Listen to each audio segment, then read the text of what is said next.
pouring rain go away. Why this summer feels...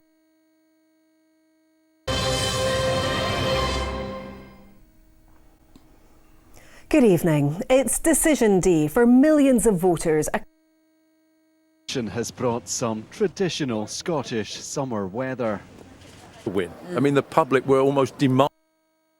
Exit poll is released. It's the calm before the storm here, isn't it? We're back in Grimsby Town Hall. We were here for a leaders event earlier on in the campaign. And there's no electricity in this area, and if our cameras could pan a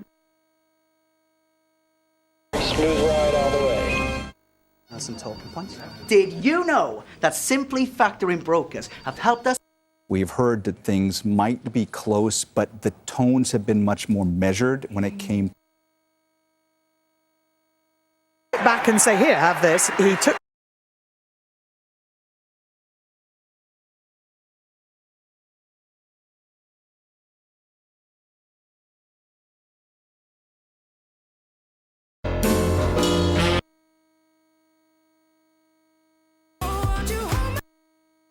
Our chief political correspondent John Craig is in Farnham in Surrey.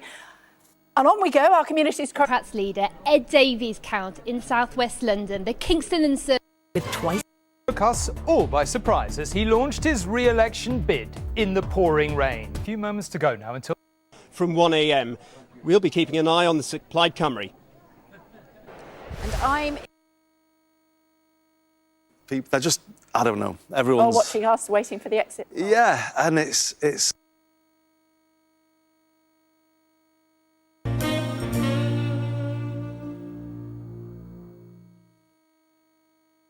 Change. When big names talk, they talk.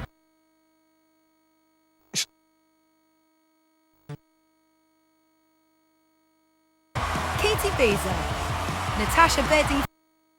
General elections, in my experience, the numbers will change around the edges. What we talk about before the polls close, no discussion of the election. It's there at the poll, wondering if you'd won. For the numbers to flash up, you don't have the inside track. It's the one time in politics. New, The Turkish Detective, starts Sunday at 9. Waiting. Ed, you've waited. Sometimes they're surprising. Now on BBC One Scotland, with all the results and analysis you need through the night, it's time to join Kirsty Wark and Martin Geisler for election 2024. It is 5 to 10 on Thursday service we have ever delivered.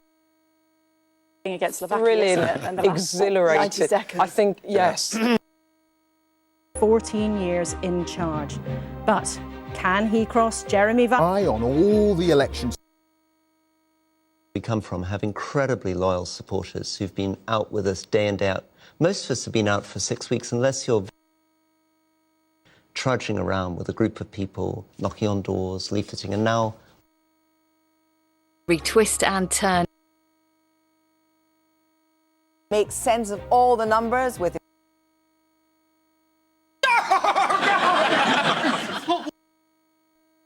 They come in alongside regular updates throughout the night. Paul will... You just think until you... Where they have been crunching those numbers very shortly. We've got a cab for him specially. For almost a decade by SNP Yellow. Along the way too. From the boats and helicopters. Starmer nor Rishi Sunak win them. Davies Liberal Democrats would love to become the third biggest party once again. Nigel Farage is back. I've been working on the exit poll. It's partly your work, your response. Elections, so everything's had to be done a bit quicker. The UK can talk about are lifted, and we can set of the UK figure. So we do need... I don't know how you describe it in Scotland, but we'd say in light of the Conservative votes from last... Has really clearly had a huge impact. Let's get a media... Has. We are hearing that Labour has got 410... With 13 seats, the SNP on 10 seats. That's quite... The Labour Party has been elected with such a large vote that they will have a mandate. will be broadly right. I'll come back to that in a minute. Bigger than that, questions about Keir Starmer as he comes in, if he's got a low net popularity ratings, which Labour. We don't know. We'll see how it goes on over the night. But I think the numbers we... What they mean? Well, it's the Conservatives' worst ever Parliament. It doesn't make sense to have sweetheart deals or... To live. Swing towards it, and we'll have done enough to get over the line. While we've been talking with polling stations, seats are very much in play for them. Others may be too much of a stretch. That's right. I, however, am allowed to be a little bit what's generally expected in the... of the new team of MPs. Pensioners by making the cut to national insurance. All right, thank you, Hamda. That's Hamda Salut reporting from Jordan. Let's now bring in Sultan Barakat, who is a professor of public policy. Worked hard and will be devastated by this. Our members... In the 2019 election is not... The count is underway. Ballot boxes are now starting to come in from the... Katrina, very much. We've got 5... For granted. People who vote for you. right? One elections. Oh, it's going to be disastrous to predict.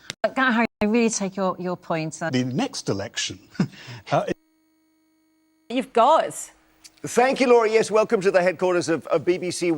To come in.